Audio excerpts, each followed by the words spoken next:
अस्सलाम वालेकुम नाज़रीन, ठटो का ख़बर शामिल कंदासीं डिस्ट्रिक्ट रिपोर्टर मोहम्मद शफीक जोखियो जी। ठटो जुमशाई ऐं क़ौमी अवामी तहरीक ठटे पारां सिंध दुश्मन मनसूबनि 6 नवां कैनाल अॾे सिंधु दरिया ते धाड़ो हणण ऐं कारपोरेट फार्मिंग ख़िलाफ़ क़ौमी अवामी तहरीक जे मरकज़ी अॻवान यासिर जाकरो, ज़िले सदर मुमताज़ शेख, हाकिम बिरोई कादिर पीरानी, रिज़वान बिरोई, मईज़ रऊफ़ गुल, नवाज़ जोखियो, तहरीक इंसाफ़ ऐं ॿियनि जी अॻवानी में रैली स्टेशन खां प्रेस क्लब ताईं दरिया बचायो रैली कढी वई। रैली खे यासिर जाकरो, मुमताज़ शेख, हाकिम बिरोई, कादिर पीरानी ऐं ॿियनि अॻवाननि ख़िताब कंदे चयो त सिंध जे माण्हुनि ज़िया ऐं मुशरफ खे कालाबाग डैम ठाहिण न ॾिनो। ज़रदारी ऐं शहबाज़ उन्हनि खां सघारा कोन आहिनि। सिंध जो अवाम सिंधु दरिया ते कैनाल जी सूरत में धाड़ो कंहिं बि सूरत में क़बूल न कंदो। ग्रीन पाकिस्तान माने सॼो पाकिस्तान साओ हुजे। शहबाज शरीफ ऐं मरियम नवाज़ जी पॉलिसी आहे त ग्रीन पाकिस्तान माने पंजाब साओ कजे, बाक़ी सिंध तबाह ऐं भणभाग कजे। पाणी न हूंदो त सिंध जा माण्हू किश्तो खणी पिनण ते मजबूर हूंदा।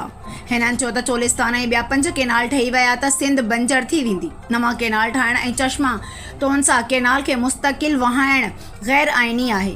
सिंधु दरिया ते नवां कैनाल ठाहिण मुल्क जी बका ख़िलाफ़ साज़िश आहे। सॼे मुल्क जी अवाम खे सिंध जे हारियुनि सां गॾु बीहणु घुरिजे। कोटड़ी डाउन स्ट्रीम खे पाणी न पियो ॾिनो वञे। आबादगार ऐं हारी सख़्त परेशान आहिनि। असांखे कंहिं खे बि सिंध जो पाणी चोरी करण न ॾींदासीं। सिंध जो बाशऊर अवाम पंहिंजे दरिया जे बचाव जे लाइ पुरअमन जमहूरी जिदोजहद जारी रखंदो।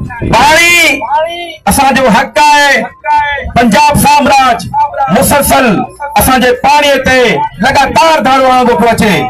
वफ़ाक़ हमेशा सिंध सां ज़ुल्म कयो आहे। उन्हनि में असांजे चूंडियल ऐवाननि जे नुमाइंदनि जो बि वॾो किरदार रहियो आहे। दोस्तो, असांखे असांजी सिंध खे बंजर करण जे लाइ हे जेके 6 कैनाल पिया ठहनि, इहे जेके 6 कैनाल ठहिया त यादि रखिजो असांजी ज़राइत, असांजी मैशत, असांजो रोज़गार इहो सभु ख़तम तबाह बर्बाद थी वेंदो। ऐं सिर्फ़ हिते दरिया जे अंदरि तव्हांखे पाणी न वारी ऐं हदा नज़र ईंदा जेके माण्हुनि सां गॾु जानवरनि जा बि हूंदा। तो इन जे